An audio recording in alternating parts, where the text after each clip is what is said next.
Recotopia fans, this week our recommendation for you is an episode of Behind the Sins Podcast, a podcast where our CinemaSins writers chat about all things behind the scenes for the content we pump out every week. Here's what you may have missed if you're not subscribed to Behind the Sins Podcast. Enjoy this special edition of the show today. Kalima Shakti Day. And pretended to tear each other's hearts out, as, children do. Welcome to Behind the Sins, presented by CinemaSins. Welcome to Behind the Sins, a weekly look at everything going on inside the world of CinemaSins. I'm Aaron Dicer, and this week I'm joined by fellow Bafflegabbers Ian Whittington. Bollocks. And Jonathan Watkins. Hello, hello.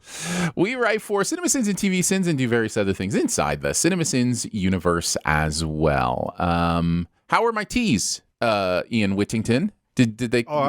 I don't really pay attention. It doesn't matter. Oh, okay. Good. I've been practicing Whittington all week. But it sounds weird. Like, you have to enunciate it. It sounds even weirder. Like, I think you'd rather me just say Whittington.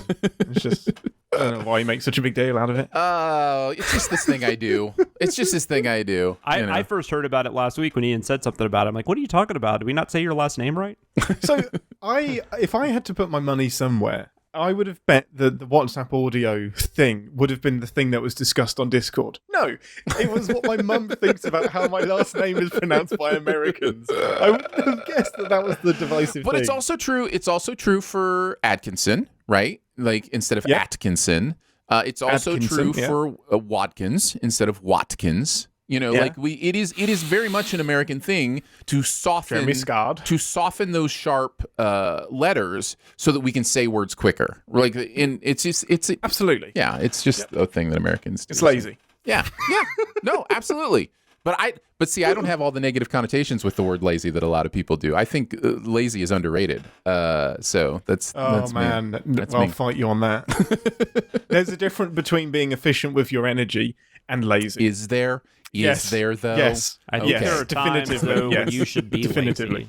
100% there are. We should all be lazy every once in a while. That's why people have heart attacks. You don't have to be lazy. That's why people have heart attacks and strokes and stuff, though, because words are important. Yes. Words are important. Like, so lazy has a negative connotation. Lazy's connotation has dominated the word enough that you don't want it ever used. 100%. 100%. Yeah. If you're relaxing, you're being lazy. I mean, so that's would just would you say I love these conversations? Listen, let's just do the whole show about these kind of conversations. So would you say somebody is lazing around is negative? See, that's what I'm talking about. That's relaxing. I think that's edging into. It's not as bad, but it's edging into that area. It's just the word. It's just those sounds. Right? They're the same. Those sounds have the negative connotation. Lazy means something bad. Yeah, this is why I love words so much, because they're symbols, and there's such an interesting thing where this is why, like, whenever someone makes fun of someone else for not using a specific word or for saying whatever, it's like words have power in our own hearts and minds. Like, there's this thing. And so when a word takes on that power for us, we won't say it, and we all have that somewhere. And yes, it's just sounds, but at the end of the day, we're all making decisions on what sounds we want to make because of the symbols that they're related to in our hearts and in the hearts of others. It's a really interesting kind of discovery to think about, because it's just noises. They're just noises, All words are noises, Aaron. I don't even know who said lazy Americans the first time, but I know that's where a lot of the negative connotation comes from. Yeah. For us, and but it doesn't bother me if I'm being lazy on the weekend. Fuck off, I'm being lazy. And Ian's like, I will go to the pool, but you will not see me on the lazy river. Like, I will not. It is the relaxing river. That river is working damn hard to please people, and everyone keeps calling it lazy. It is working the hardest of anyone. It gets entered more than any other body. All right, let's leave this conversation behind and get into this inside scoop. What's he building in there? I've got a secret. Pay no attention to that man behind the curtain. This is a true story. We're going to take a look at the videos from the week, the process of sinning them, how we felt about the stuff we are sinning in general. Start off in commercial sins world with Chef Boyardee, the rolling ravioli can ad. This was sinned by Daniel Cardoso. Daniel coming through with his first commercial sin. I don't know that I'd ever seen this commercial before. That's not a surprise for me. But have you guys seen this one, like, in your commercial watching? I vaguely remembered it, but I've seen it, but I have no idea why, when, where, or how, because we don't have this brand in England. So I must have seen it on the front of a YouTube video or something. I don't know. Maybe. But it rang a bell. You don't have Chef Boyardee? It's not a worldwide sensation. I'm going to put my foot in it now, and then everyone's going to chime in and say, "Oh, I have it every week." Googling it. Is this like I've never Walkers seen or it. whatever your lays are? Like, there's a different version of Chef Boyardee? It could be rebranded, yeah, but I've never seen it in. Yeah. The shops that I shop in, I have not actively seen it with my eyeballs. It does not mean it is Did not you anywhere eat, in the country. canned ravioli growing up? Is that a thing? Very, very rarely. Okay. This would be if Mum was really pushed for time. It would be something in the microwave. I had canned ravioli probably 4 times a week growing up.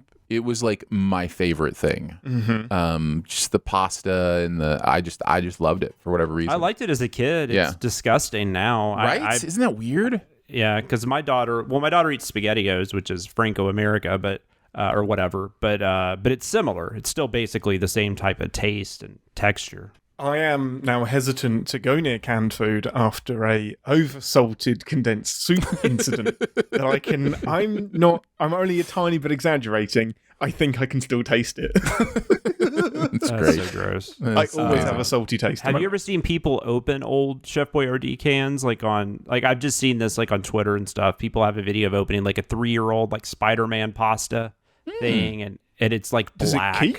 Oh, I would imagine they'd keep. Yeah, no. Tin I don't cans know are how supposed to old they keep are, stuff. Tin cans should be might fine. be like 10 years or something. I don't know. I'm just telling you. I mean, That's interesting. Interesting. Let's check it out. So what about this one, guys? Jonathan, kick us off. What are you thinking about this one? it was very funny. I already gave my opinion on Chef Boyardee. Although I do have adult friends who still eat it, and I don't understand. You do you. There are other options. Yeah, like you could, like you're an adult, like you could make A peanut butter and jelly sandwich. or that. There's yeah, so many or great just- options. Ramen noodles, man. It takes just as long to like boil pasta as it does to like make a can of Chef Boyardee.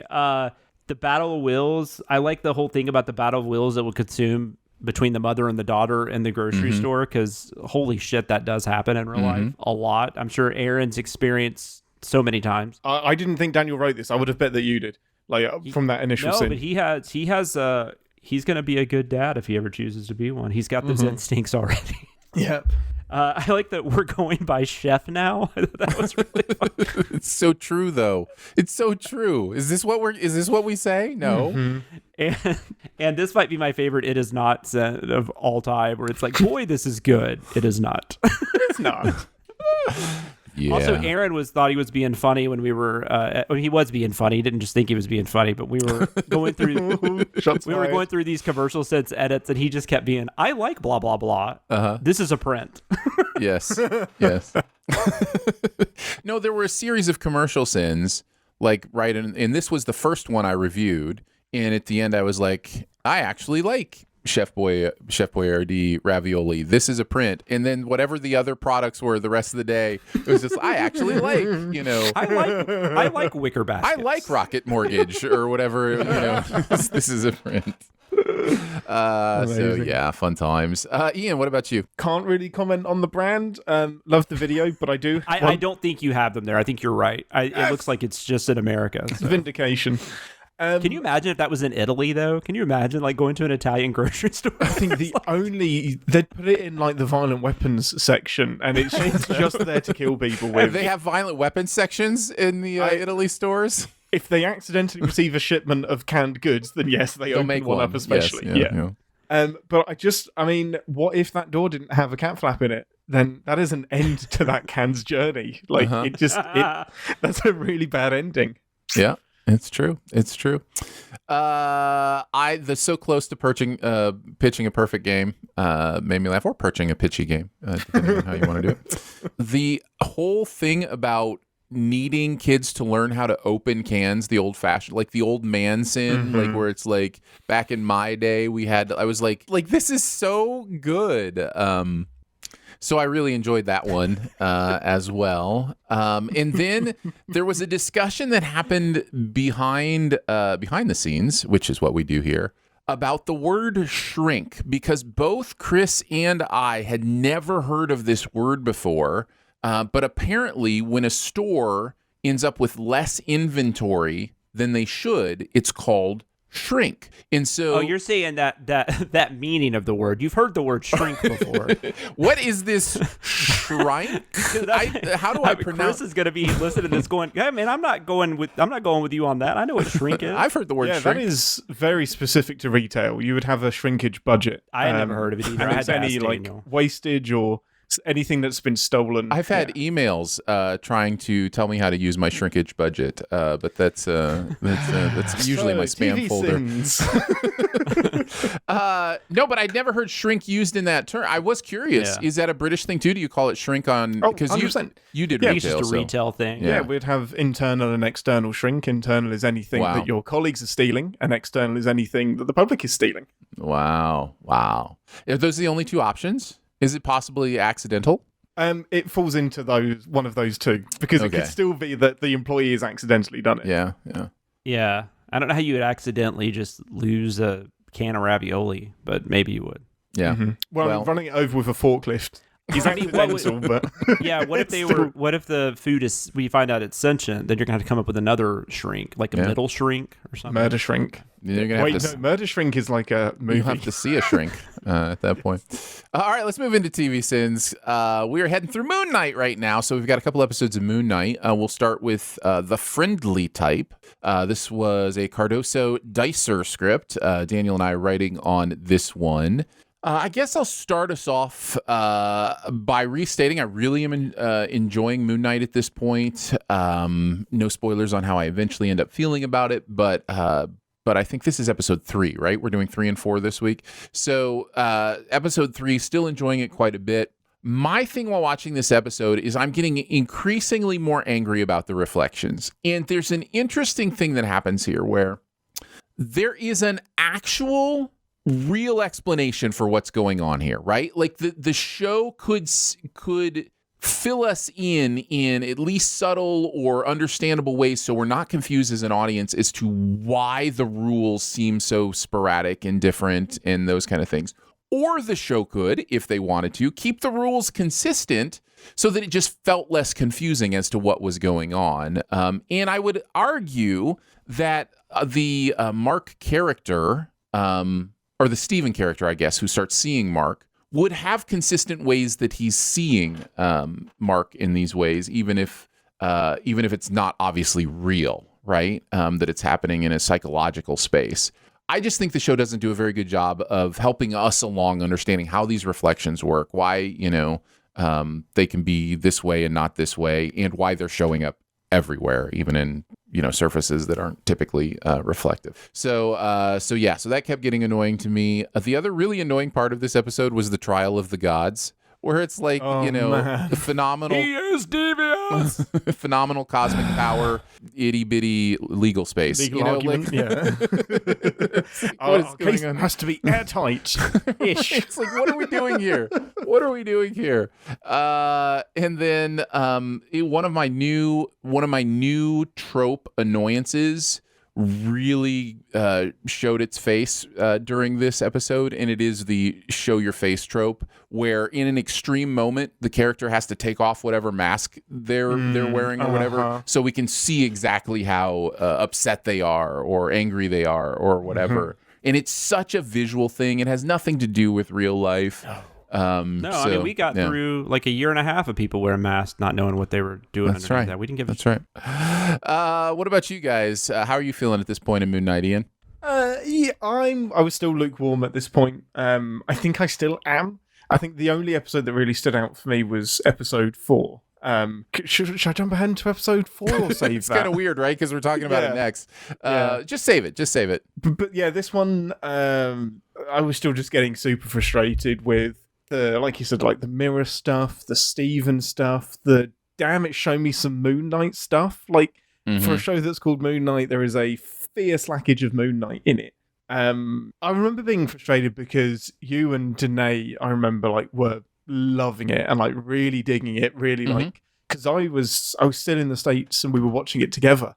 And it was great to see you two enjoy it. And I was like, what's wrong with me? Like, Why am I not enjoying Why this? am I this way? Broken? Why am I like What this? did Chris say the other day on Slack? Something about like, I wish I had these other people's eyes when they're enjoying these things. It's absolutely it. I want to experience what you're experiencing because this isn't hitting me the same way. But in terms of the sins, 4G of evidence was beautiful. BPS was incredible. I don't know which one of my friends needs to hear this, but if I'm ever in a fight to the death, please do not throw a literal knife at me.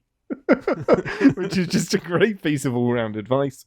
Summon the skip was beautiful, and I just remember how happy Aaron was, and he had to message us immediately when he came up with Philip at the glass station.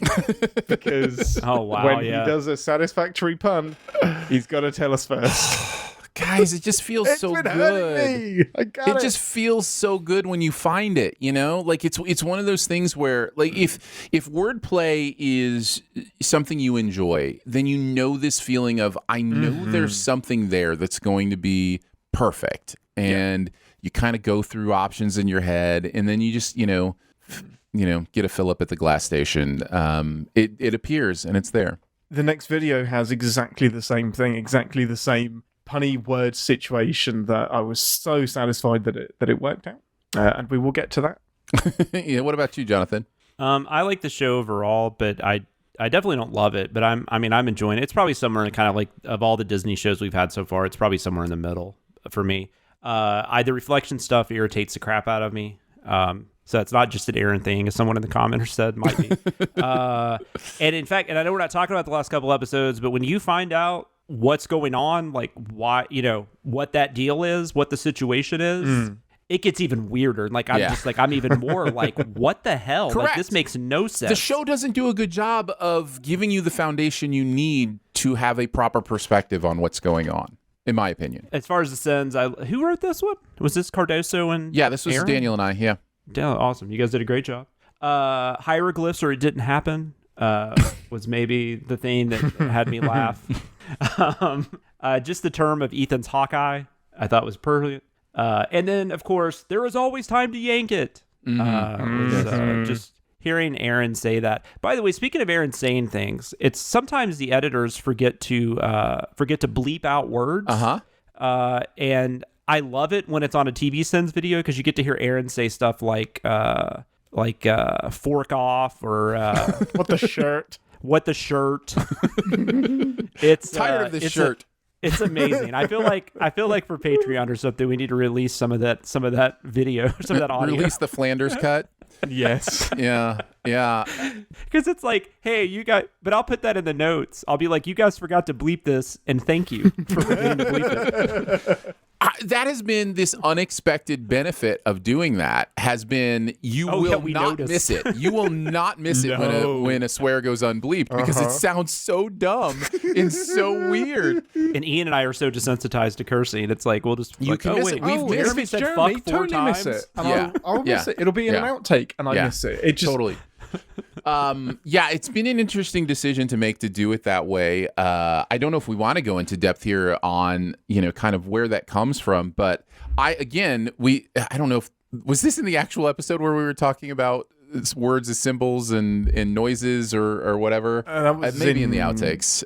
It's somewhere. So, I'm well aware that these are just noises, right? That they aren't embedded with any meaning, but I'm around people enough in my life who do take pain at those words, right? Who hear those words and go, oof, don't like it, that I just don't use them in my day-to-day life, right? And so for me, when I'm making the decision to play this narrator character who is going to use those words, instead of me using those words and then training myself to use them in normal conversation, I've kept them as these other words. And what's funny is I will say forking and shirt every once in a while accidentally in real life.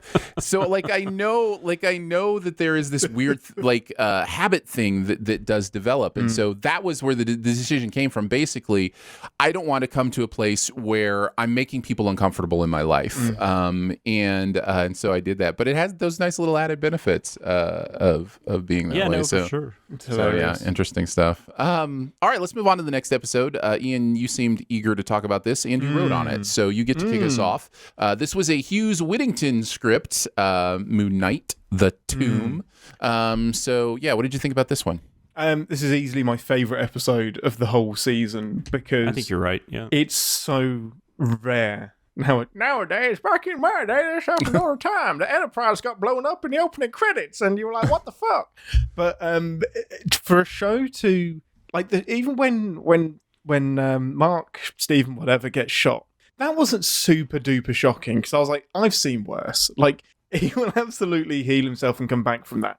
But when he falls into the water and it's like a drowning situation, I'm like, okay. And then we wake up in the asylum wherever we are, and I'm like, okay. And then we pan around and see all of the patients and a different Ethan Hawke, and I was like, we are doing something. I don't know what we're doing, but I love it so much. And then the different rooms, Stephen seeing Mark, the other tomb, and then to where it's coming up, the hippo lady. I was like, this is fucking nuts. What is going on here? I need to know what's happening. And 5 and 6 didn't deliver how I wanted them to. It didn't go where I wanted it to. And I don't think it could have gone where I would have ended up being happy, because it still has to be Marvel, it still has to be Disney, it still has to do the things. But for that little pocket of 10 minutes at the end of the episode, I was like, I mean, this is incredible.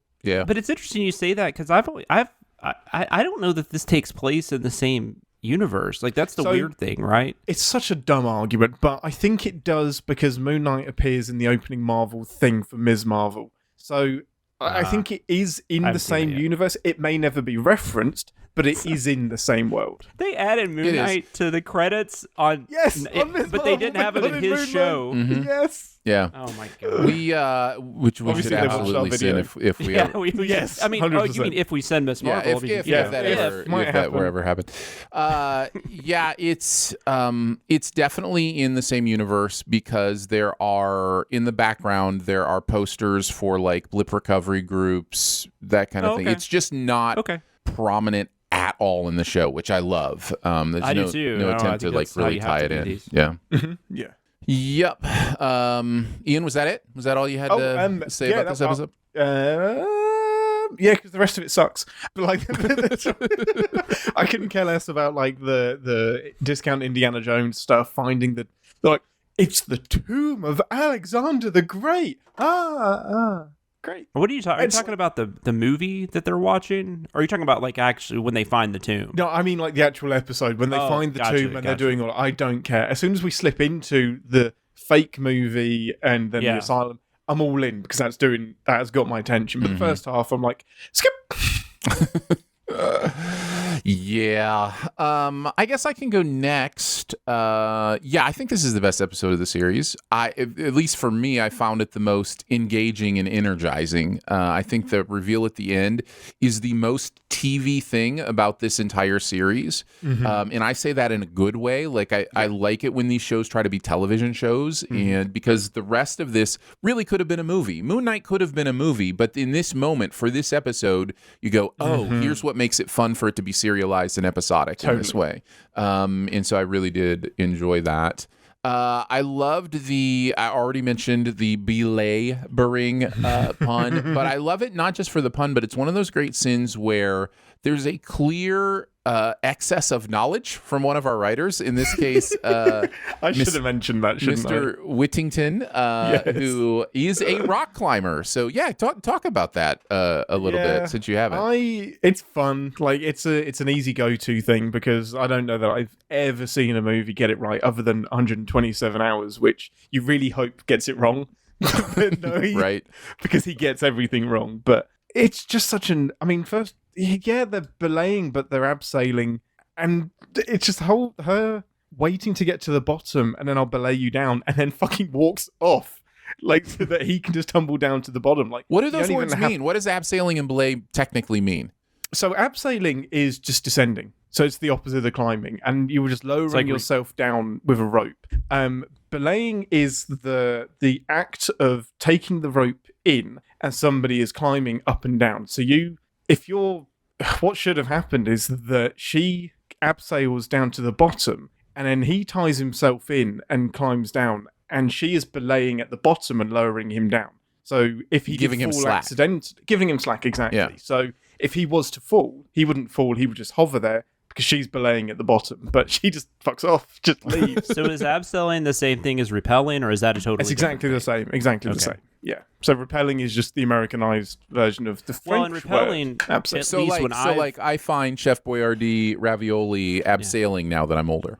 Yes, that's it. Does it work that way? Yeah, that's it. If I had a can of it, I would throw it cross country. I don't rock climb and stuff, but because I don't like heights. But It's fair. I've had friends that rappel. I feel like rappelling is typically that you're not actually climbing. Like that you're just No, going you to don't have to be climbing. Yeah, you can rappel off of a bridge and just be Like, yeah. hanging in midair. But and then somebody else would be doing the belaying if you didn't have any control of your descent. Yeah. But yeah, it was fun to see all of that. I was like, knowledge, yes! Like, all people with it. Yeah. No, it's great. I love it when that kind of stuff happens. There are two examples of that. One is where we just have that knowledge because it's our thing, and so we get to kind of go off.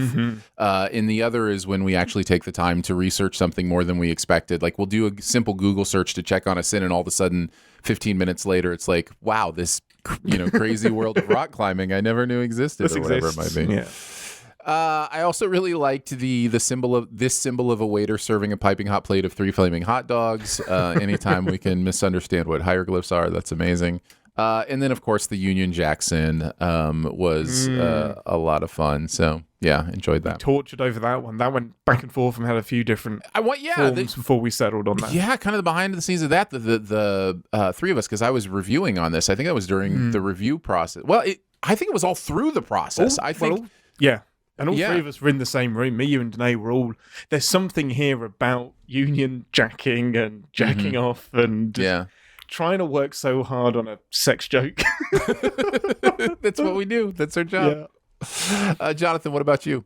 Wasn't there a Union Jack set in Kingsman too? Have we had like several Union Jack? That was my factual sin of they call it a Union Jack, but it's the Union flag unless it's that's C. right. That's right. So that was just a factual thing. I wasn't being funny. Gotcha. I also want to point out that Ian forgot to mention the most accurate portrayal of rock climbing is William Shatner in Star Trek V. Indeed. Sorry. Yeah, How absolutely. could I? Closely followed by... Cliffhanger. Yeah. Well, okay. Fair enough. How accurate is Cliffhanger? He's probably have you seen Cliffhanger, Ian? 20 years. I'm just really curious. I love Cliffhanger, but not because I like to watch the rock climbing. I just think it's a great movie. But Moon Knight episode 4, yes, my favorite episode as well. I definitely like it better than the 2 that follow. But this maybe the pilot or maybe the first episode are kind of up there for best. As far as the sins, bringing your chest to a gunfight, or that's actually how it ended, I guess. Because you started off like bringing bringing the ceremonial axe thing to a gunfight, and then bringing your chest to a gunfight, which I stole from. I just watched for some reason the West Side Story video, and it was what was the sin in that? It was like bringing your chest to a knife fight. Bringing your chest to a knife fight, and I said I'm going to rip this off. Because he leads with his chest when he gets stabbed. It's just like goes into the knife. It's like what are you doing? Yeah. And the other thing I'll mention, just that talking about the actor that got the call for playing Stephen Grant, and he ended up being in the movie within the show. Yeah, he wasn't. This is my big break. Funny concept for sure. He did all this research on Moon Knight, probably. Yes. I read all 80 comics. You're just doing this. That's all you're doing, man. I did forget to mention my pun as well. The Tutankhamun Moon Knight. Which, when I was like, it's there, it's right there. All right, I think we can move on to CinemaSins. Let's start with Indiana Jones and the Temple of Doom. This was weird parallel. Atkinson Watkins script, and yes, a very nice little parallel. So this is one of those movies where it's like, wait, we haven't done this one yet? How have we not done Temple of Doom yet? And it's probably at the top of that list when people request things we haven't done. There's like, how have you not done Temple of Doom yet? We just did Raiders like a year and a half ago. Like it wasn't that long ago, really. Yeah. I was surprised when we had done Raiders. So Jonathan, you wrote on this one with Chris. So give us some thoughts. Yeah, just this was weird. I think this is the, well, I mean, I've only seen Kingdom of Crystal Skull one time. I saw that in the theater. I've never watched it again. But I don't think Temple of Doom was one I had at least revisited in a long time. I'm not positive I had revisited it as an adult. Maybe I did, but probably if that's been like 20 years, because I was watching it and Raiders of the Lost Ark is one of my all-time favorite movies. It's probably somewhere in my top 10 or right outside of it. I think Last Crusade is an absolute blast. I think its only flaw is that it's not Raiders. But I mean, it suffers from some of those other sequels. Every single movie ever made except for Raiders of the Lost. Yes. Well, I just personally, I know it's your favorite, Aaron. I just personally don't think it's as good. And I think it has that, I think the only problem with Last Crusade, it has that sequel thing where it's got to like try to up the ante on scenes that happened in the original film and that kind of stuff. Sure. Usually doesn't play great for me. But anyways, Temple of Doom is interesting. I think the last 30 minutes of this movie are really fun and really exciting. And that's the stuff I remember from it. Like I remember the minecart chase, and I remember what should be crocodiles. They're actually alligators that they shot in Florida, which I just learned Amazing. while doing. Yeah, because I called it crocodiles, and then Chris is like, "Oh, hold on a second." Like, Of course, Chris picked that out. That is the most Chris thing ever. I know. And, well, I'm glad he did, because I would have been wrong, because that wasn't even something I thought to look up. You know, I'm like, they're clearly crocodiles. But, like, this movie makes a lot of weird choices. So, Raiders of the Lost Ark is definitely, like, an homage or a play on, like, the 1930s and, like, 40s serials that, like, Lucas and Spielberg, you know, as kids would watch or whatever. And I think Raiders does a great job of capturing that, like, that fun, that entertainment, but then also updating it to a point and giving us like a strong female lead with Karen Allen's character and things like that. Indiana Jones and the Temple of Doom feels like this movie should exist like in the 30s or 40s. The Kate Capshaw character, Willie Scott, I hate that Capshaw gets blamed for this because I don't think it's her fault at all. I've seen Capshaw in other things. She's fine. There's nothing wrong with her acting. I don't know that she's going to be, I would ever think of her as like one of the greatest of all time, but she's perfectly fine. Like there's nothing wrong with her. But Willie Scott is just, God damn it. I mean, just so fucking annoying. And it gets to the point where it's almost insulting, right? It's just like, what is this? Like, I don't even know what we're doing here. The whole thing about her breaking a nail, just crap. Like, I mean, just none of it made any sense. And then also, how much of an asshole Indiana Jones is in this movie. Like, I mean, he's like a terrible person. I guess he's kind of moody and irritable and stuff. Like, I mean, he definitely has some qualities that are not awesome, I guess, in the other films. But like, you really kind of hate him in this movie because almost everything he's doing is for selfish reasons. And then he also has a really weird relationship with a young boy named Short Round. That whole thing was played odd to me in 2022. Like that, I don't know. I could have been reading too much into that, but it still played. I know they weren't intending that to be something weird, but the way they did it ended up making it weird, I guess. Definitely would have been done differently today, for sure. I think so. Yes. I think so. And then, and the fact that he was going to like bang her, I guess, like, and on the bed next to Short Round, I couldn't figure out any of that. The dinner scene, which is the thing I probably remembered most as a kid. And I remember, and I wrote that scene about, or I think maybe it got, I wrote that scene, I think, about the way it plays now, because it's gross, but not because of what they're eating, but because of how much they're just making fun of the fact that they would eat these things. And I don't know.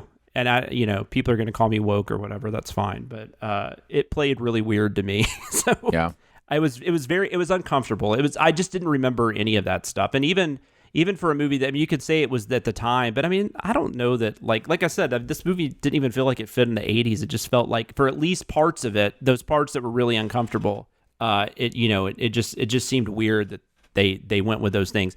There's a lot of weird behind the scenes stuff about this movie, though. Spielberg the Twilight Zone movie had come out, and the whole thing about the death on the Twilight Zone, that had come out, and so he's out of the country shooting this. He doesn't even know if he's going to be able to go back to America, because he doesn't know how much of this is going to involve him, as far as the court case and stuff. Wow. Him and Lucas are both going through divorces. Yeah.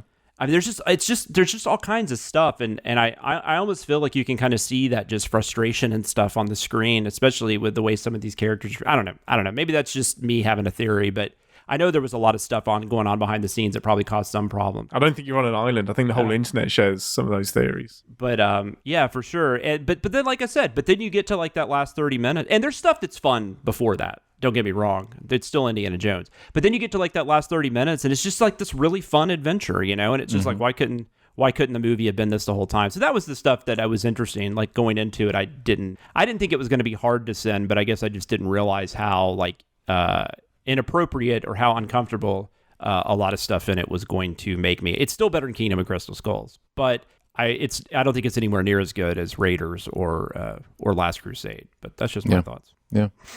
Ian, why don't you go next? Yeah, I think I've seen this movie once when I was like 9 or 10, so I remember nothing about it. The go-to would always be Raiders or Last Crusade. Always, my dad has questionable taste in movies sometimes, but even he agrees that Temple of Doom sucks. He's like, no, I don't like that one. All I can remember is the monkey brain, of course, because that's... I don't know how little images like that managed to pop up despite the movie being terrible. Like those little moments still managed to permeate through all of culture. That's partly, and then we mentioned that in the Sins. I mean, this and Gremlins ushered in the PG-13 rating, and it was for scenes like that. And there were, that was another thing. I think I even wrote a sin and we took it out where I was like, the fact that they rated this PG just blew my mind while I was watching it. Absolutely wild. I didn't remember how Bond this film is trying to be for like a good chunk of it, especially the opening. I was like, am I in a Bond movie? Was this Spielberg pitching to direct a Bond film, and why would he need to pitch? Can he not just say, hey, I'd like to do that? Very, very strange. In terms of the sins, loved the dual reference. I can probably thank Jonathan for the dual reference. What was that? It was Spielberg is littering so much of his own, so many of his own flourishes in other movies. I'm expecting Dennis Weaver to be chased by a killer truck. Oh, that was Chris. Yes. Love a dual reference. I thought you said Jewel. So you said duel. Now I'm sorry, yes. duel. No, you're fine. No, yeah, that was definitely Chris. No, but that was hilarious. Yeah, I love it. It's great. The British find it amusing to inspect us at their convenience, and the sin is just the British. Of course, had to mention that. I'm glad you guys sinned Indy saving his hat, because for me, that's what takes this movie out of being kind of exaggerated but still kind of almost believable into a cartoon. Like, there is no way he is risking his fucking right arm to rescue his hat from a stone that will absolutely rip off his arm. It's a little bit cartoony. And of course, is this guy everything everywhere all at once? How did he know to be here? Man, you can either force that joke in or you can wait for the perfect moment, and it is the perfect moment because it works even if that movie doesn't exist. That's good. One of the best. I feel like that's kind of one of the best stories of 2022 is him being in that, because he talks about like how roles like this were why he decided to leave acting for a long time, because this was all he was getting, This was his first role too. So, because Goonies, I guess, was his next year. No, it's great sin. Love it. Really good video. I don't think I hate this movie. I think, it was just part of the Indiana Jones experience for me growing up. I will say, I think one of the reasons I like Last Crusade so much is it was the first Indiana Jones movie I ever saw. So I saw Crusade before Raiders, and I love Crusade so much. And Temple of Doom was always just, the worst Indiana Jones movie, but it's still an Indiana Jones movie, kind of thing. Is it still the worst for you? No.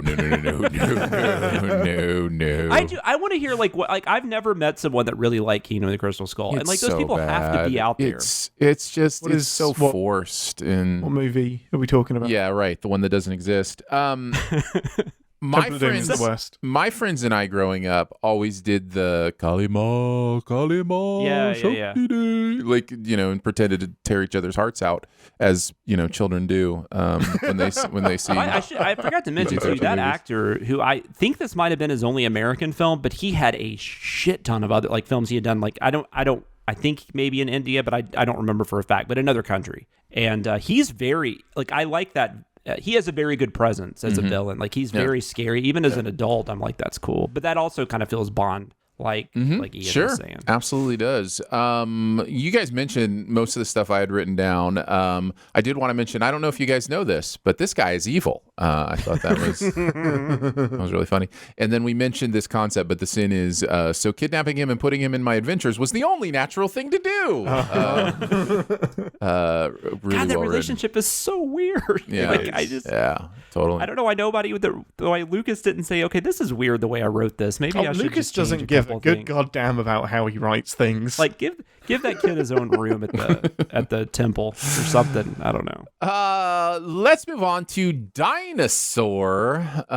This was an Atkinson Hughes script. Danae and Chris writing on this. We do have some words from Danae, who says, Dinosaur was an interesting experience for me because I wasn't expected to write on it. I realized a few things. One, I didn't know enough about dinosaurs to send them. And two, whether or not they are cold-blooded is highly debated, which I find interesting. That is interesting. Danae then follows up by saying, this movie is horny. This movie asks us to believe that the age-ending meteor only impacted some things. This movie is pretty straightforward. Dino moves from point A to point B with shirt going down in between. This movie asks us to believe that Aladar is the hero because he believes in working together and that the bad dinosaurs are either apex predators that don't talk or dinosaurs that believe the weak are holding them back. I've thought about that too much at this point and ultimately think that the real message is that stubbornness to change and adapt is the enemy of this movie. The biggest sin of this movie is one I couldn't quite articulate. Essentially, the herd is stuck on their journey to paradise, and after stopping at a dried-up watering hole are told that paradise is only a couple of days away and they need to press on. Pretty quickly, Aladar and the slower dinosaurs and horny lemurs all go into a cave, and eventually the cave opens up to paradise. But when they realize the rest of the herd can't get in, Aladar goes back through the cave to go around and get them, meaning Aladar basically goes 2 days back to the cave opening, then 2 days around to the herd. The movie never addresses the time discrepancy because it doesn't give a shirt. I think the most interesting part of this movie is looking at the CGI and how it holds up today. They shot real landscapes and put the CGI over it, then clearly muted down the coloring so the CGI didn't stand out like a sore thumb. I think if I had liked dinosaurs as a kid and if I went to the movies to watch this on the big screen, this would have been super cool at the time. Now, though, the silly sexual references and simplified message of community aren't enough to hold anyone's attention. So, yeah, some thoughts on Dinosaur from Danae. Jonathan, what are your thoughts on this movie and this video? I saw this when it came out. I like, we were talking about this a little bit in the pre-show. We might be talking about it a little later, too. I like dinosaurs in film. Like, I typically, like, that interests me immediately. Mm-hmm. This, and even in, like, fiction, like, I read a lot of books that involve, like, dinosaurs and stuff. But I don't know. This movie, I don't remember much about it. Even when I was watching the video, I was like, yeah, I just kind of remember it being okay. I remember thinking at the time, like, it's not as good as Land Before Time, which is kind of the one I compare it to because that's another animated movie and all that stuff. So I didn't have a lot of memory of the movie. The video was really funny. My favorite by far was at the end when the movie says, one thing's for certain, our journey's not over. And then Jeremy just says, oh, it's over. Yes. As is the directing career of the poor individual that directed this film. He went straight back into just animating. Oh, no. Yeah. Only feature. Because I don't think this was like a hit, was it? Or not, at least not a big hit or anything. I don't know. Maybe it did okay. The line in the movie is in the morning we'll climb it. I'm sure Danae wrote this sin. The sin, it sounds like Kron thinks he's Werner Herzog directing Fitzcarraldo. I'm sure that was Danae. It's got Danae written all over it. And then I just like playing favorites with your unhatched eggs. That was funny. Super funny. But yeah, no, it's a great video. Movies just, I just remember it being kind of dull. But. Yeah, me too. I guess I'll go next. I liked this movie enough. I don't know. Like, I like dinosaurs, and so it was, kind of interesting to see. Dinosaurs are an interesting thing for me because I think they are one of the things that puts the most emphasis on the scientific method and the scientific discovery and kind of how that works, right? Because it's this creature that we only know exists because we put the pieces together, right? So, so there's this beautiful thing about dinosaurs, and I think this is a reason a lot of people are drawn to the idea of them, is that, okay, we're solving a puzzle understanding these things. So when you watch a movie, you go into it understanding how science works, right? That this is an idea of what this puzzle, the best we can tell, how it's solved. What's really interesting about that is you watch how dinosaurs are portrayed through film through the years. It changes because the scientific process goes, hey, new clue, let's kind of recontextualize this and kind of figure out, did dinosaurs have feathers? I think maybe dinosaurs had feathers now. So you watch a movie like this, or in the moment you go, oh, this is the current understanding in many ways of what these creatures possibly were and they looked like. I don't know, there's something really interesting to me about the science of it all, and it just seems to me to be one of kind of the best examples of how the scientific process and discovery works and how it changes. And I think that's beautiful. I really, really love that. So I think the movies have also created like what are our favorites, like, because like I mean I don't have a lot of knowledge of dino. Like I don't get into like the history of it. Like I don't read the science of it and stuff. I just see the movie. So like, we know what Tyrannosaurus Rexes are mainly because that's the one that most movies use as like the big bad or whatever. And then of course Spielberg made Velociraptors look scary as hell. So now we know about Velociraptors. But before 1993, I'd never heard of a Velociraptor. Right. So yeah, it's interesting how things kind of, what you were saying and all that. How things shift and change, and how like a bone that was this. Listen, I'm just making this up from vague memories of a story that I heard. I'd have to look it up to know exactly the case. But like a bone was in the wrong, animal. Like a bone from a different dinosaur was in like the T-Rex, or whatever. And it's like, no, actually, this may go to a completely different, like that kind of stuff. Fascinates me. Ate that animal. That's why the bone was there. That's right. Yeah, that kind of stuff. So I really dig that. It is both an example of why science is so special, and also that science is always changing. And like there's this tendency to go, to the extremes either way, where it's like, this is what science believes, and so it must be true, which that's not how science works. This is what science believes, so this is where we are right now to believe what is true. Like, until that changes. Until that changes, this is what's true, and it's just, I find that really, really interesting. That'd be crazy if one day they're just like, by the way, we were wrong about gravity. It might be. We are. We 100% are wrong about gravity. So wait, hold on, what? No, we are like, as in we don't know everything about it yet. Correct. Like, we're wrong as in there are gaps. Right, yeah. So anyhow, all that to say, Dinosaur is a fine movie. So the sense that I enjoyed, there must be some Disney executive who adds fart, poop, or pee jokes to a movie and insists that it adds an extra $10 million to the box office take. I thought that was really funny. When I was told to watch this movie, I would have never imagined that 78% of the runtime is dedicated to lemur foreplay. Right. Beautiful. A lot of lemurs in this movie. And then one of just a beautiful cliche scene, because it is such a cliche and it's worded really well. Male shows proficiency with kids in front of the female, and now the female wants to do him. Cliche. So there you go. Those are my thoughts on Dinosaur. Ian, I think we haven't heard from you yet. Man, screw you, Aaron, because you legit stole my entire discussion. Like, I was going to link this back to how much dinosaurs were my nerddom when I was growing up. Yeah. How it links back to science being so incredible, and how like dinosaurs were the thing that got me into science, because there's no way we know about these things unless we're digging it up, putting the puzzle pieces together. And that changes in our lifetime. Like, dinosaurs being most likely covered in feathers is a thing we know in the last decade. Like, I was amazed the new Jurassic Park films didn't lean into that a little bit more and weren't a bit brave with, actually, they're covered in feathers. We just got the genes wrong. Why do they keep creating... Like, that's one thing about Jurassic Park movies that kills me. There are so many dinosaurs that we've never seen on film. Yes, because they don't care. And they just keep creating new ones, made up stuff. They care about Chris Pratt more than they care about factually accurate dinosaurs. Well, we all care more about Chris Pratt. No, we don't. I know. That was obviously a joke. But yeah, just, man, it's science, man. If you burn every single science textbook in the entire world and get rid of all of it, in 100 years it'll be back, because it's there. It's not something we've made up or invented. If you keep doing science, then you'll end up making the same discoveries and learn more and more and more and more. Awesome. All that to say, Dinosaurs is a perfectly fine movie. Go on. No. You know me. I want to get further into these discussions, but it always interests me that people see religion and science as like opposites and like fighting each other, when they both rely on the idea of absolute truth so much. Like it's one of those things, because you mentioned the idea that 100 years from now you'll discover it again. Why? Because it's true. Because there is a foundation of absolute truth to the world around us. So it's just it always baffles me a little bit that we pit religion and science against each other. Well, let's be fair. Religion pits itself against science in so many ways. I was going to say, but I have a story to prove that.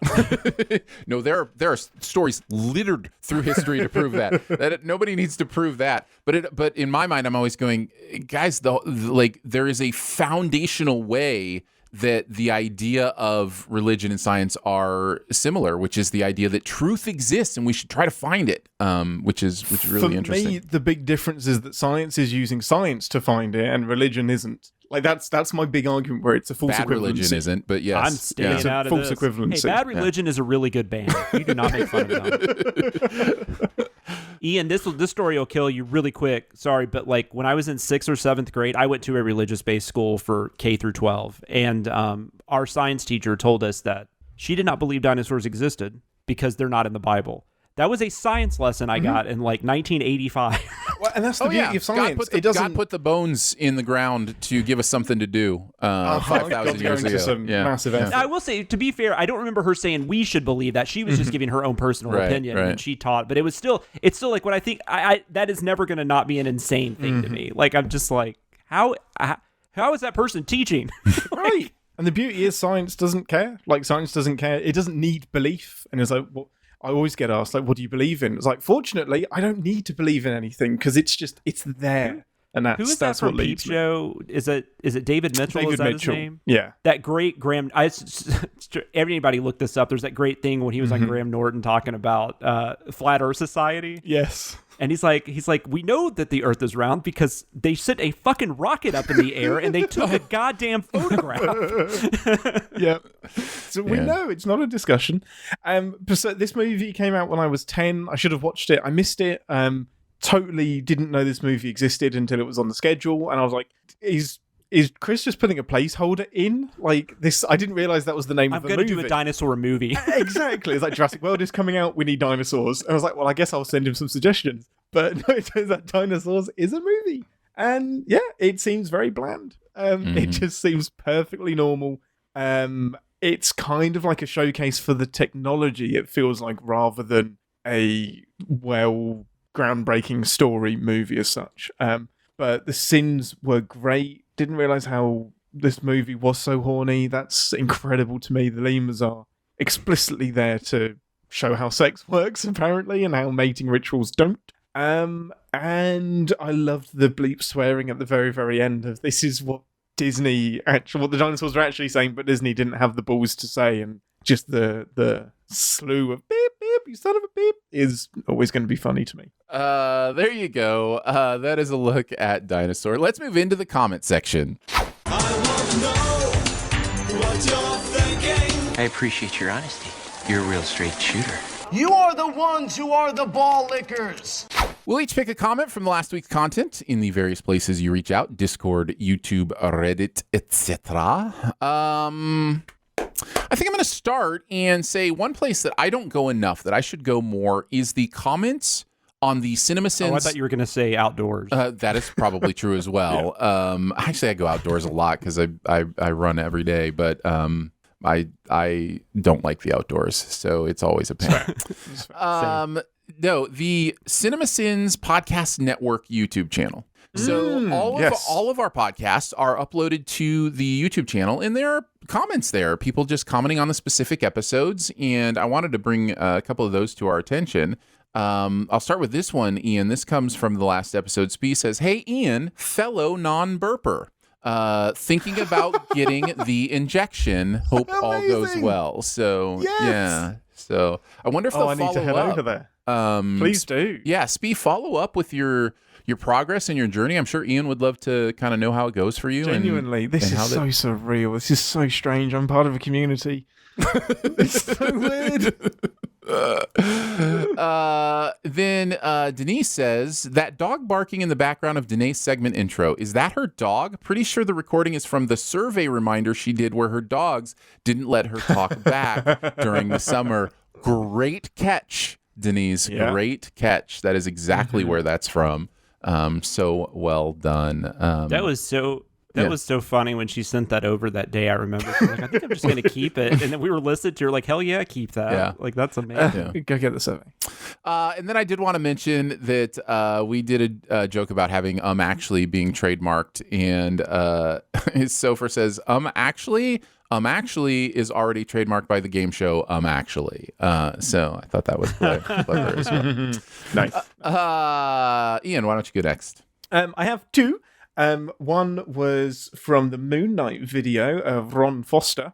Of course, the opening credits for Moon Knight didn't include Moon Knight. I mean, the Moon Knight show did the best it did to not include any Moon Knight.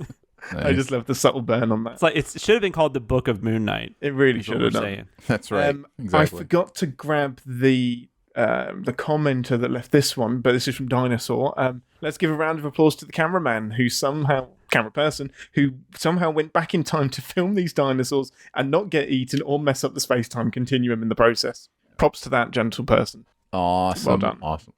Jonathan, what about you?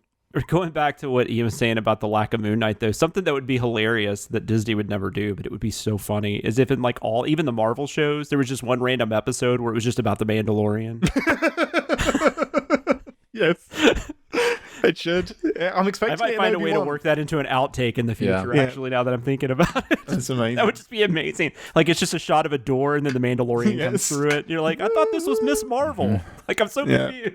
I don't want. I'm concerned. I have a couple that I'm kind of concerned I might be taking. I don't know. Did you do any nitpicking from Indiana Jones? Yeah, I've got 4, so I've got plenty to pick from, so go ahead. Well, I don't know that this would be one, so I'll read this one. It's Oracles and Enchantment. There was a lot of, like, kind of nice comments. The first few comments on Indiana Jones were kind of nice, where it was just, like, people kind of sharing stories that contradicted what we said, but, like, it was more like, I'm sure you didn't know this, but here's an example of blah, blah, blah. It was just kind of nice.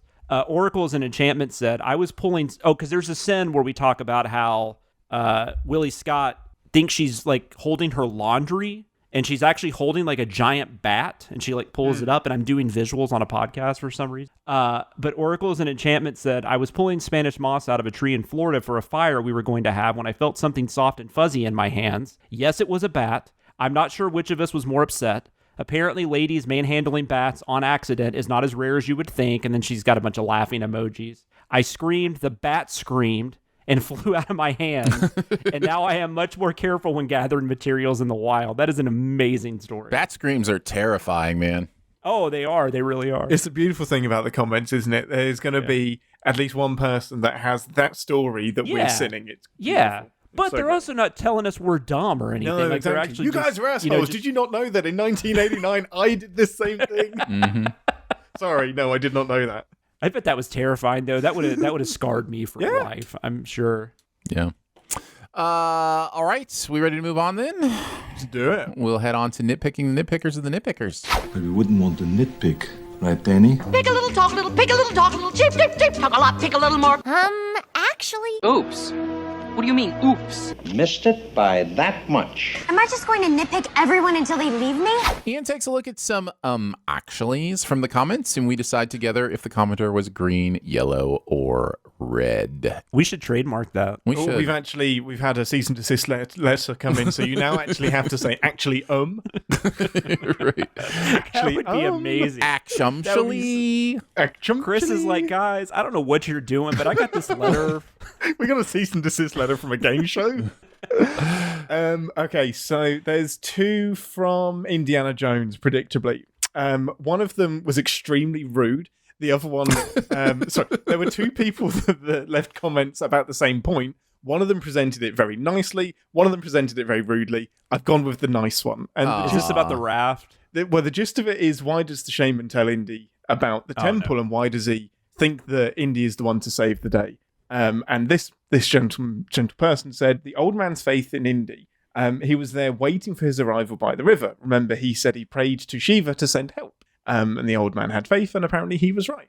And the other person was just like, you assholes, did you not see the movie? So apparently... what was the sin again? So the sin is that, why is the shaman even talking to Indy about the temple and what's going on? Why would he think that Indy gives a crap? And it's apparently, I can't remember, but the scene before, the shaman is praying to Shiva, and associates Indy's arrival with that prayer. I'm still kind of on a yellow there because he could have mentioned that could have been mentioned somehow. I don't know. I don't think that scene's a lot of exposition. That's all the whole point of that scene. So yeah. I think it makes it argumentative. So I probably go with green. Yeah, fair enough. Indy. So this was, I think, the sin was questioning why did the bad guys dig such deep mines to find this diamond rock, whatever it was they were finding. And the commenter said, my impression, and a few commenters said this, my impression was always that the mine tunnels were already there and had been dug by previous people that were mining, and that the bad guys were just living in the mines and using them and hadn't dug them themselves. You do see them doing things, though, but I guess there's no way for us to know if they actually dug them. But, I mean, you do see them working on stuff, so I don't know. No, because that's like all mine equipment, and it's not like if they were responsible for building them, I don't know. I would think it would just look more tunnely and less like an actual mine. Am I wrong? Maybe. No, I think that's agreeing. I think the commenter's right. From Dinosaur, this was fascinating to me. So many people said this. Do we think it's the wrong meteor? Like, was this just a random meteor and not the world-ending meteor? Like, is it ever specified which meteor this is? Because the biggest plot hole is that this meteor didn't kill the dinosaurs, but was it ever supposed to be the one that killed the dinosaurs? Will be a meteor, and that'll do the job. Yeah. And then Pizza Hut will copyright it, or Domino's, or whoever. But that's an interesting thought. Because I haven't seen the whole movie. Yeah, that could certainly be argued. That this wasn't the be all end all, but it was just a moment. Yeah, just a local one that was more devastating. Yeah. And then my favourite one of the week is it's where the commenter says, weird how you emphasised that there are only 3 movies in this series. Everyone knows that there are only 3 in the Indiana Jones series. Why would you make a joke out of there only being 3? And I completely agree. I don't know why you guys put so much emphasis. It's just not a funny joke when there are only 3 films. Yeah, that was really weird of us. I don't know why we did that. Why? Yeah, that's very strange. Very strange. I mean, weird thing to emphasize. It is. It very much is. I'm looking forward to the Indiana Jones Christmas special myself. So, holiday special. That'll be fun. Yeah, that'll be a lot of fun. We're bringing it back, guys. For 1 week, let's take a look beyond the sins. To infinity and beyond. Somewhere beyond my wild history. To boldly go where no man has gone before. We each take a look at something else going on in the world of pop culture that we have experienced. And Ian's going to kick us off. What have you seen recently? Aaron is going to be absolutely sick of me talking about this, but it is Love, Death, and Robots. And this is completely selfish. I want to use whatever reach we have to make sure more people are watching it so that I get more episodes. I love this show, and it's one of the beautiful things about anthology series is that if you don't like all of it, there's probably going to be something in there you like. So if you've never heard of the show, it is an anthology series on Netflix, and it's definitely R-rated, but different animation houses are given an amount of money to make something that they want to make, and they can take a story from folklore, as long as it has some kind of sci-fi stint. They all tend to have a sci-fi element to them, and it's just brilliant. Season 1 was amazing. Season 2 was okay. It was all watchable. Season 3, I think, is my favourite. They vary from 7 to 21 minutes, and they'll take place like in space, in the ocean, on land, in the future, in the past. It is such a good mix of stories and animation styles, heartfelt stuff to just comedy to what the fuck. It's brilliant. Love the show so much. I really need to watch this. It's Fincher too, right? Isn't Fincher behind it, or has something to do with it? Like he's a producer or something? Yeah, he's on. Sounds right. Yeah. But it's high recommend. Out of the 35 episodes, you'll like something. Yeah, it's a beautiful anthology, right? Like, it is modern day heavy metal, right? Like this is the idea of the heavy metal movie where it's like, but good. I mean, like, you've got some heavy proper names on it as well, like David Fincher, Tim Miller. There are real big directors that are getting Tim Miller involved is as well. Deadpool. Is that correct? Right? Yeah. I have watched all 3 seasons. I have really enjoyed it. There are a few standouts where I'm like, that is beautiful, interesting, and meaningful. Not all of them are. In fact, most of them probably don't hit all 3 of those things. Most of them hit beautiful. Like it's incredible. Even the ones that are kind of different styles of even more like stripped down animation, they're still really interesting to look at. And I think, it's just this really great opportunity and breeding ground for the idea of short form adult animation. And when I say that, I guess it's, bears mentioning that, the idea of love, death, and robots is sex, violence, and sci-fi. That's basically what this show is sex, violence, and sci-fi. And it's explicit in some of the sex, violence in sci-fi. So probably worth mentioning. But yeah, it's an incredible 3 seasons of content. So yeah, it's incredible. Let's see. Jonathan, why don't you go next? I'm going to talk about this show called The Pentaverate. Listen, if you hadn't made that joke, I was going to make it. So yeah. I'm sorry. I went and saw this movie, I guess it'll be 2 weeks ago from when this is released, but it was from when we're recording, it was just this past weekend. And it is called Watcher. It is in limited release right now, but it is going to be on Shudder at some point because it has the Shudder logo on it when you go see it in the theater. This is a movie. It's a like a mystery thriller.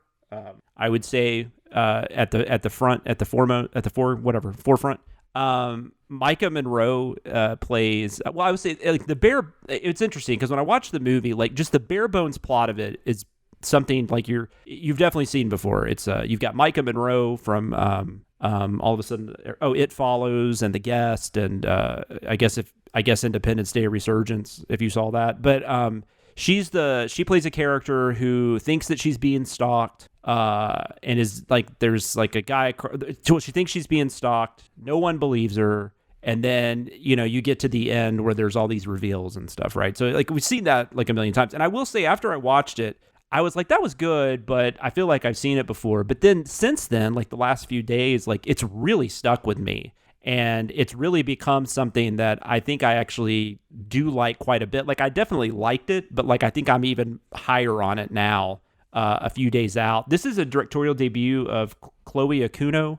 I hope I pronounced that right. The only other feature thing she's done was she did a segment, and I think that it was the last VHS movie. I don't know those movies very well, but I think it was VHS 94, so I think that was the last one they did. But anyways, she does a really good job. This movie really is, like, I think Hitchcockian gets thrown around way too much, and it gets thrown around with things that don't make sense. Like, people were talking about it with, like, Get Out. Like, I still don't know how people thought Get Out felt like a Hitchcock movie, but whatever.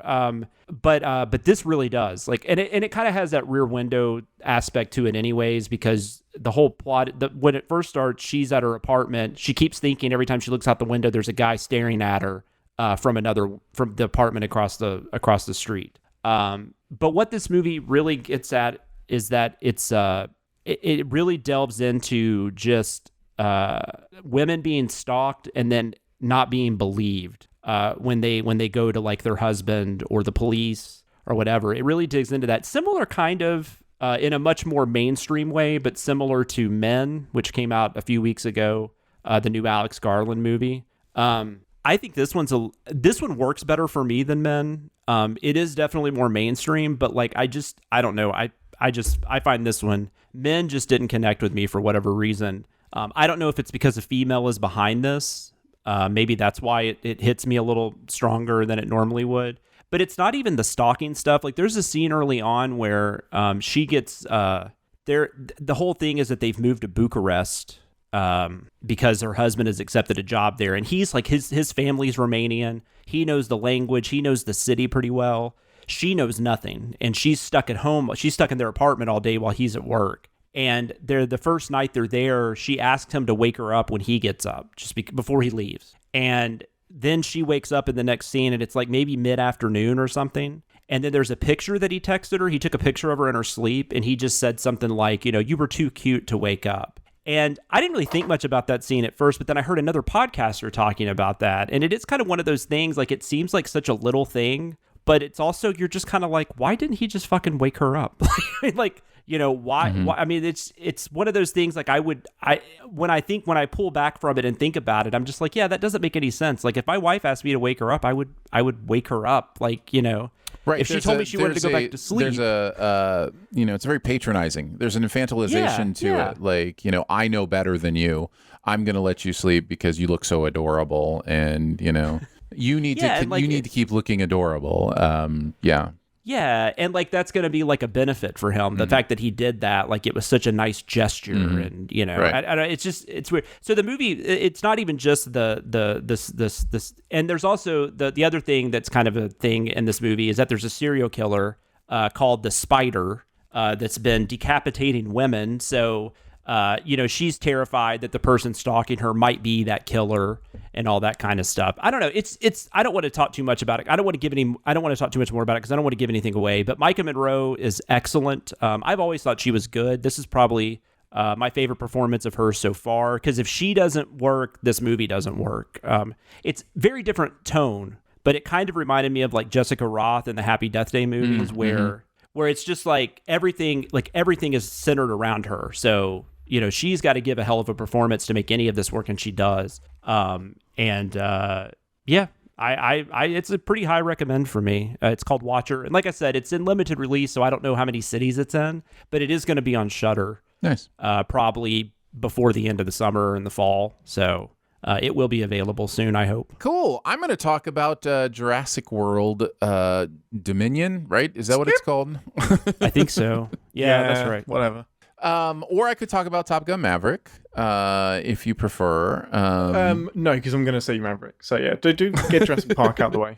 I do find it interesting, and really the only reason I wanted to talk about this is I find it kind of interesting how we have back-to-back examples of how to do a Lego sequel right and how to do it wrong. And Jurassic World does this so wrong, and I will talk about this more on Sif Pop this weekend. If you listen to the Sif Pop podcast, I'll go into further detail, but I will just say this about Jurassic World Dominion, the final one of these.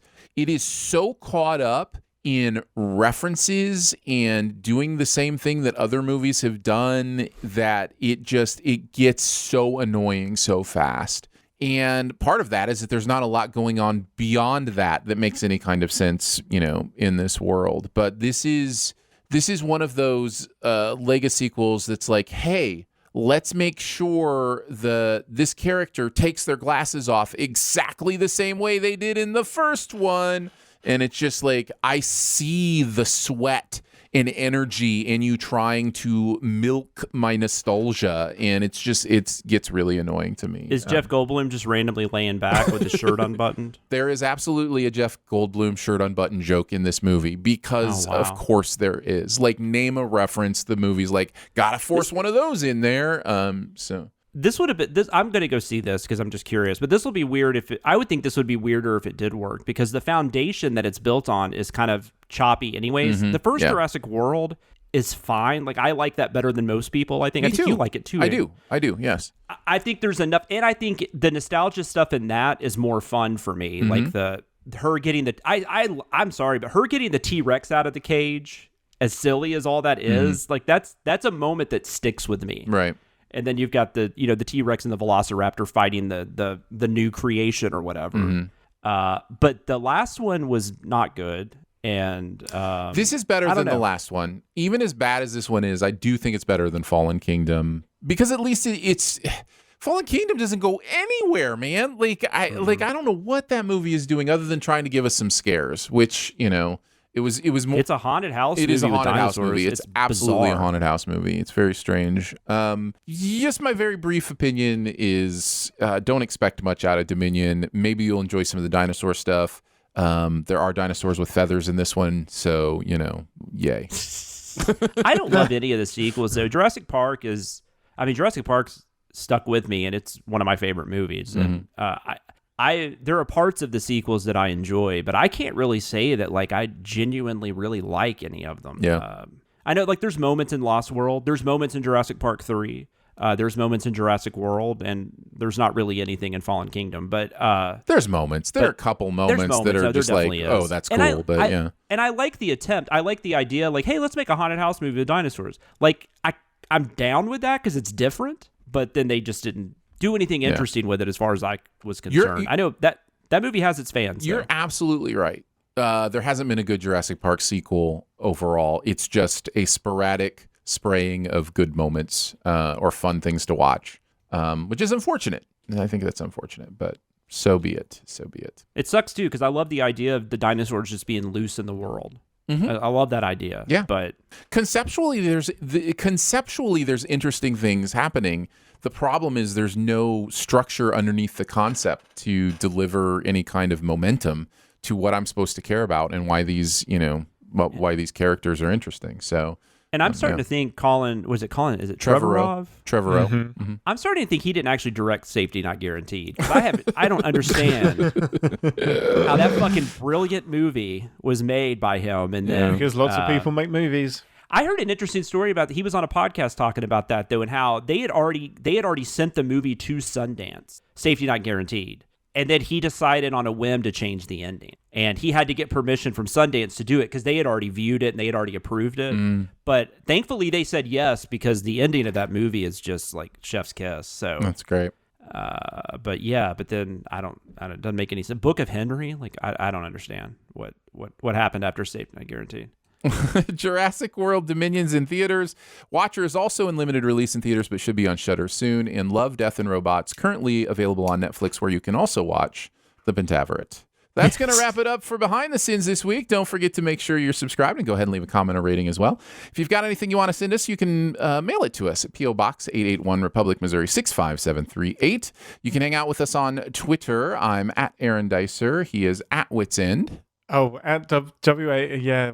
W-H-Johnny-T-C-S-I-N-N-E-D. I only let you spell it because Wits End, most people will think W-I-T-S-E-N-D, right? No, but it's my issue is you only let me spell it when Danae isn't here. That's my gripe. That's right. I thought it was W-H-I-D-D. Yes, I think it is. Widsin. S-I-N-N-E-T. Strangely enough. And I'm going to be at Pentaverant fan. So. He is at Sam Loomis 13. So for Ian Whittington, Jonathan Watkins, the lesser Stephen Grant, and myself, we will see you next week. Happy National Dump the Pump Day. Thanks for listening. Send any feedback to bts@cinemasins.com. And be sure to subscribe, rate, and comment. Find more ways to connect by visiting cinemasins.com/BTS. I have recently opened the TikTok app a couple times. Oh, dear. And it's such a time suck. I hate it so much. I lost 45 minutes this morning in bed. Rookie.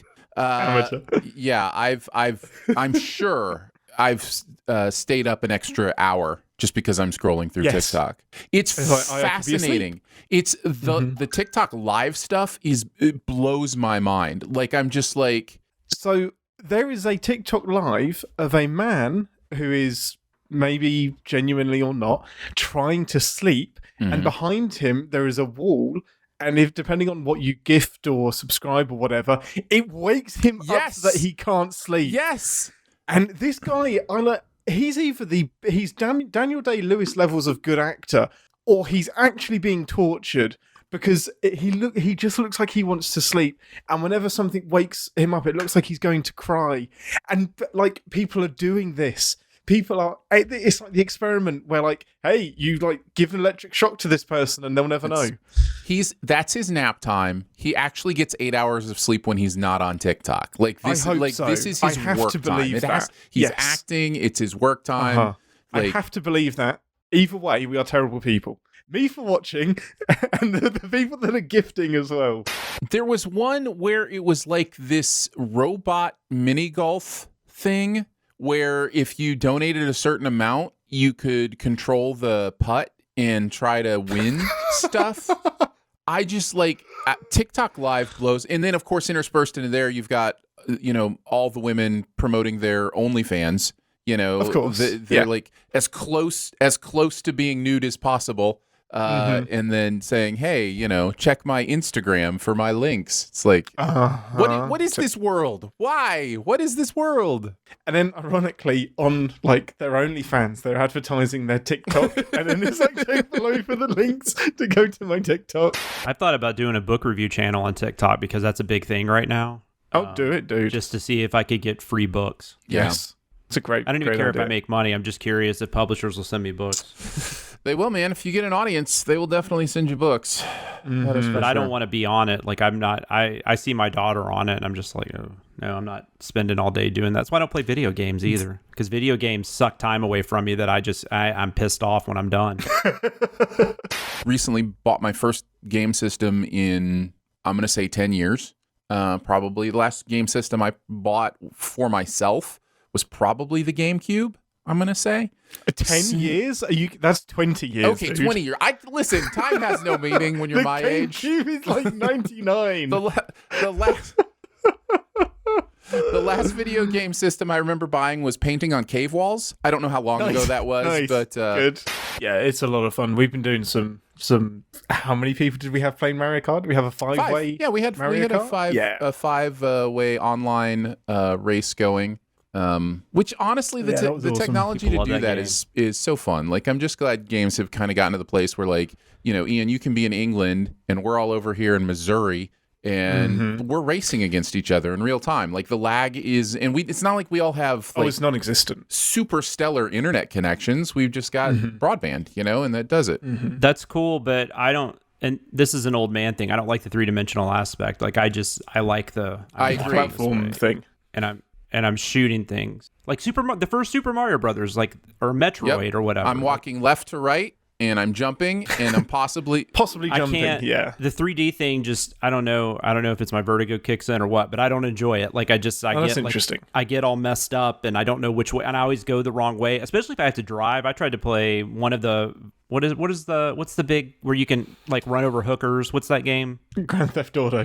Which one? You maybe want to go back and watch that. I love that first season of Broadchurch. I think even knowing the outcome, I'd still really enjoy it because the acting in that is so good. And that was the first time. That was not the. I don't think that was. I don't watch Doctor Who, but I still don't think that was the first time. Because did that come out? I think Fright Night was the first time I saw. That would have been after what's this. his name? Yeah, okay. Broadchurch was 2013. Well, I might have watched Broadchurch after that fair. because it came on BBC America like a year or two later or something. Yeah, they tested it in England first and then sent it to you guys. What David Tennant? I couldn't think of that fucking name, David Tennant. But I feel like I knew him. I'd never seen Jodie Whittaker before. I don't think I definitely knew. What's the main actress? Olivia Colman in Broadchurch. I definitely knew her because she was in Hot Fuzz. Yes, she is.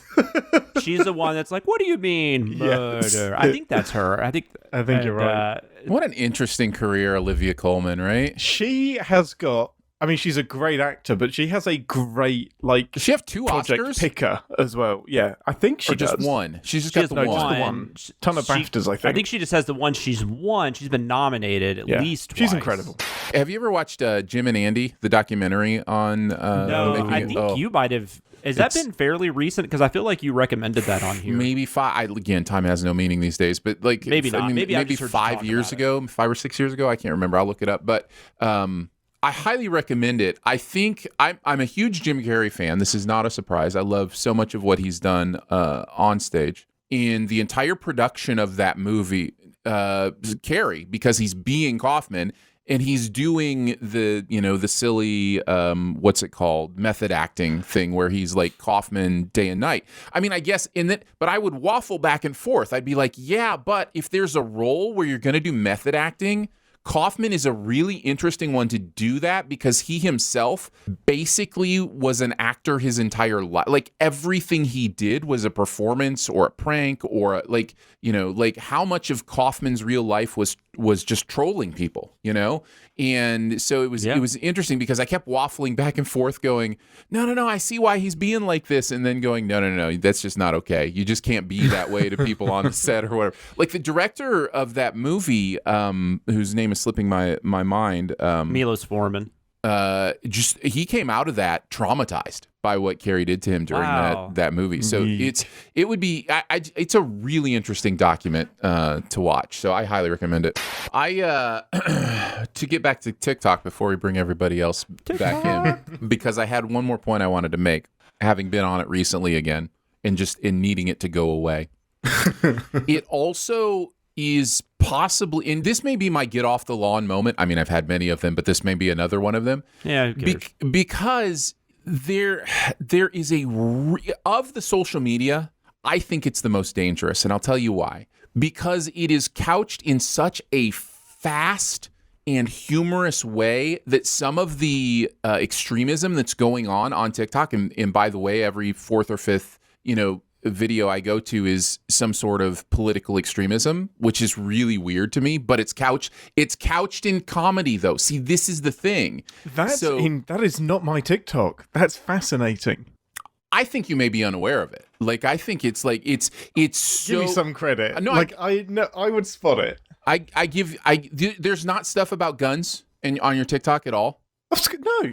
Okay, my mind was just blown. But you're a white American living in Missouri, and maybe they know that's that. it. Maybe it's geographical. Exactly it is absolutely geographical. That's the clever thing about TikTok. But and dangerous, right? Like this. I'm just saying. It's this thing that is just like this quick hit of adrenal. Stuff, and it's nothing. There's nothing there. It's like living on spoonfuls of sugar. Like all you ate all day was a spoonful of sugar every 5 minutes. Yeah, if you haven't seen it, Ian, SNL has done this a couple of times where they just do a sketch where it's just going through somebody watching TikTok. Yeah. It is amazing. It's hilarious. Because the thing you were talking about, the extremists, there's that one. What's that guy? Is it like something Daily? Is that his name? It's one of the cast members. I can't think of his name right now. But anyways, he's like doing like a podcast or something in his TikTok, and he's like, so when we really think about it, the person that's really being, having like racism drawn to and stuff, or is like really being, is a white person. He says something like that, and it's just, and then it just cuts away. I can't believe really you don't quick. get that kind of stuff on your TikTok. Like it's so prevalent. SNL is putting it in their TikTok parody. Like it is every fourth TikTok for me is somebody giving their views on something in a comedy or lip syncing to a stand-up comedian who has right wing or extreme left wing views or whatever. I wouldn't like the concept is there, but I wouldn't say that the content is all extreme right wing stuff. I didn't say all. I said like every fourth or fifth. It's not that regular for me. No. It must wild. just be because I'm a very decent human being, Aaron. Yes, I'm sure. TikTok knows that. It's like we shouldn't even try with Ian. Like he, Come on, I am pure. All I get is like orphans and like fairies and stuff on mine. It's all really pure. Mikey Day is that guy's name. Yes, Mikey Day's great. I love him. I'm glad he's not leaving because a lot of people left this year. Yeah, it happens though. People move on. I can't believe Keenan's still there. He's just like, he's the best. He's going to be there forever. I still say, here's my thing with Kenan Thompson. Kenan Thompson should host an episode of SNL every year, even though he's on the cast. Oh, yeah. This is my thing. I agree. He's been on long enough that they should break through. They've done this before early on. They've had cast members host, like very early on, but it's been a long, long time. But he has been on long enough, has enough characters, can carry the show himself enough that one episode every year, Kenan Thompson should host. As long as he's on the show, and even after he leaves the show. He's that good and that much of a staple to SNL. So, yeah, I've watched every episode of his sitcom. My wife really dug that. I watched a couple, and then I was going to watch it, but then I heard it got canceled, so I'm like, I'll just, it's kind of Kenan and Kel? No, more recent than that. More recent than that. Okay. Ted Danson is in Saving Private Ryan. Sorry, I watched that the other day, and I was like, random facts with Ian Whittington. Jonathan is back. We do not get that I went anywhere. That's right. I mean, you went one place. That's you went somewhere I was once. Quoting, that was the Nicolas Cage thing in that recent movie where when he was talking to his younger self, and we're like, we're back. Not that we went anywhere. Yes. The one that is not everything everywhere all at once, but also has I never remember what it's like called. That. That's not good. What is it called? A Massive Talent or something? Yeah, The Unbearable Weight of Massive Talent. Yeah. I liked that. The unbearable lightness of being massively talented. There we go. I think is what that is. It was a fun movie that could have been more fun. I think that's right. I think that's right. Let's go this week. Let's discuss things from behind the sins. Let's do. Just to shake it up a bit. Just to change it up a little bit. Man, I didn't prep for that, but sorry about that. Sorry to throw that curveball at the last second. By the way, Ian, a curveball is in a sport called baseball, and the pitcher. When Ian started talking, I know poker's not a sport, but when Ian started talking about like showing interest in poker, I was like, I'm so confused right now. Do I not strike you as a poker person? Well, I find that most poker people are also sports people, so but I'm sure that's not the case. But I think it's more of a gambling thing. I put it together with. This rolls all the way back into I enjoy single player sports. And poker slips right into so you like tennis? Like tennis. I like Formula One, which is a single-person sport. I don't like any combat sports at all, for obvious reasons. You die, and they're dumb. Love snooker. That's pool, single player sport. It's pool. I mean, it's a version of it, it's right? It's similar. Adjacent. Yeah. It's similar to pool. No, I've seen. I don't know that I've played it, but I've seen the tables. Yeah, it's similar, but actually challenging. I think it's interesting that you think racing is a single player sport because it kind of Formula One absolutely is. Formula One is more than like the other ones, like I think they all are, but Formula One is one you could describe as a team sport, but it is not. They race for a team, but they are 100% solo, playing for themselves, and I mean it's there's two cups. So there's the manufacturer, the team cup, and the individual racer cup, and there's a reason that the racer cup is front and center. They will shaft their teammates immediately. Is poker a sport? Discuss. I mean, what is a sport? Discuss. It depends how you define a sport. The distinction a lot of people make is physical exertion, right? So this is the distinction that some people make with a sport is athletic. Like there is something athletic going on, physical exertion.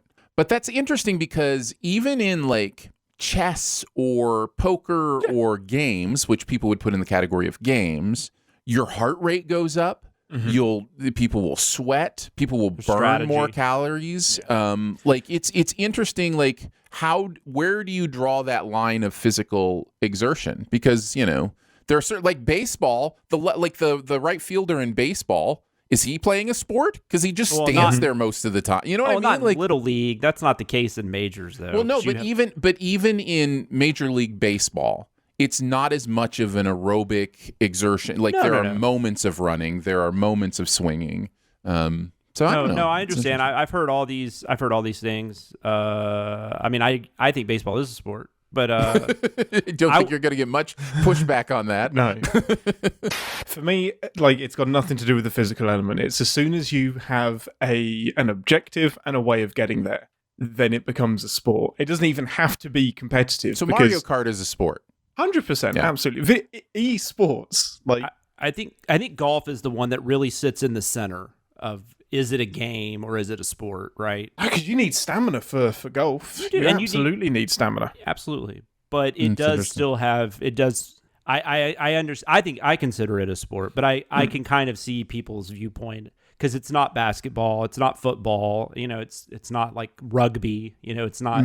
But anytime, I have no problem with intellectual conversations, making distinguishing, and then trying to put things in categories. Doesn't bother me. But it turns into gatekeeping so quick that it annoys me, right? Like your thing's not as important as my thing because it's not a sport. Well, this is another thing. When NHL and NBA playoffs go on at the same time, and you'll see this also in the comments where somebody will be talking about the NBA playoffs. Like, why are you talking about the NBA playoffs? The NHL playoffs are on.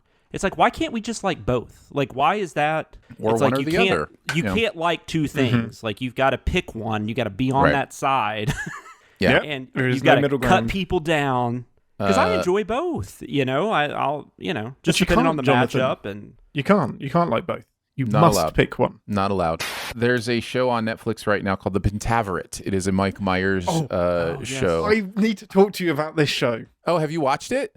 I have seen episode 1 and I hated it so much I haven't gone back. It's so bad. Good. Is it? Oh, that sucks. But I'm not watching. I've watched the whole thing. And it continues to be bad. Continues to be terrible. Good. But it's terrible in a way that my mind goes, yeah, but it's Mike Myers, and like he's still like a great character maker. Like all the parts he's playing are still like the voices he's doing are interesting, and like it's an impressive feat, but the jokes are terrible. Terrible.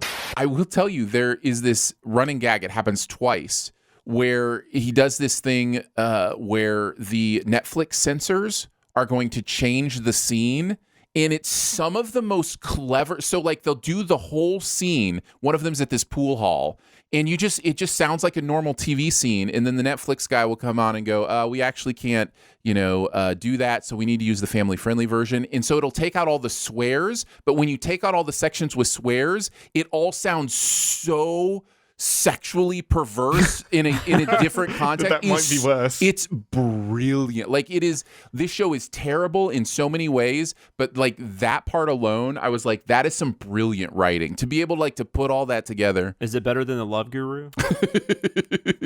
I think so. I actually think it is better than The Love Guru. Such a high bar. Yeah. Clear.